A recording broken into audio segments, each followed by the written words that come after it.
जय भीम. मी संपादक Rajendra Kamble, अर्थसत्ता news live नेटवर्कमध्ये एका नवीन व्हिडिओमध्ये पुन्हा एकदा आपले हार्दिक हार्दिक स्वागत करीत आहे. अभिजित दिपके आंदोलनाच्या पवित्र्यात पुढे काय, हा प्रश्न घेऊन आज आपण चर्चा करणार आहोत. तत्पूर्वी आपण माझ्या चॅनलवर नवीन असाल तर आपण माझ्या चॅनलला जास्तीत जास्त लाईक करा, शेअर करा, सबस्क्राईब करा आणि हा व्हिडिओ आपण जास्तीत जास्त जनतेपर्यंत पाठवला पाहिजे. चला तर मित्रांनो, आज आपण आपल्या विषयाकडे वळूया. अभिजित दिपके आंदोलनाच्या पवित्र्यात पुढे काय, या विषयाला घेऊन आपण चर्चा करीत आहोत. कोण अभिजित दिपके?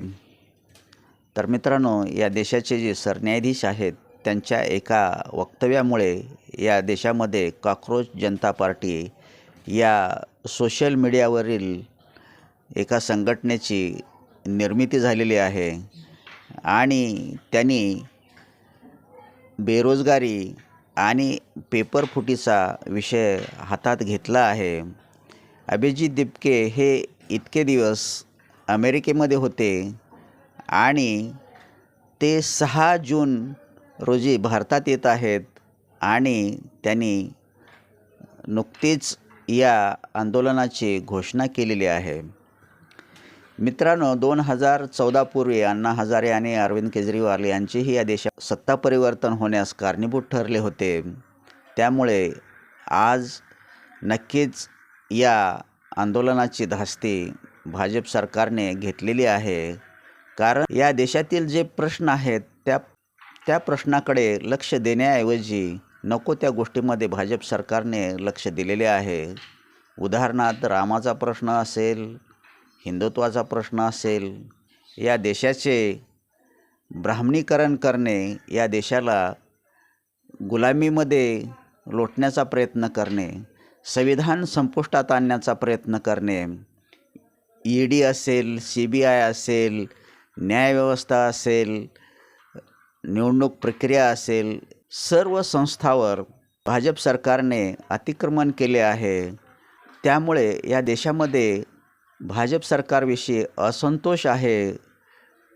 त्यांच्यावर येथील जनतेचा तिळमात्र विश्वास नाही. परंतु हिंदुत्वाच्या नावाने राजकारण करत या देशाचे ब्राह्मणीकरण करणे हा चंग भाजप सरकारने बांधलेला आहे. यामुळे देशामध्ये आज महागाई वाढलेली आहे, बेरोजगारी वाढलेली आहे, शेतकऱ्याचे प्रश्न निर्माण झालेले आहेत, असे असंख्य प्रश्न निर्माण झालेले आहेत. त्याचप्रमाणे या देशामध्ये खाजगीकरणाचा प्रश्न आहे. भाजप सरकारने तर उपवर्गीकरण, क्रिमिलेअर यामध्ये लक्ष घातले आहे. यामुळे येथील जनतेच्या मनामध्ये प्रचंड असंतोष निर्माण झालेला आहे. त्यामुळे या आंदोलनाला काय दिशा मिळेल हे आपणास नक्कीच पाहावं लागेल.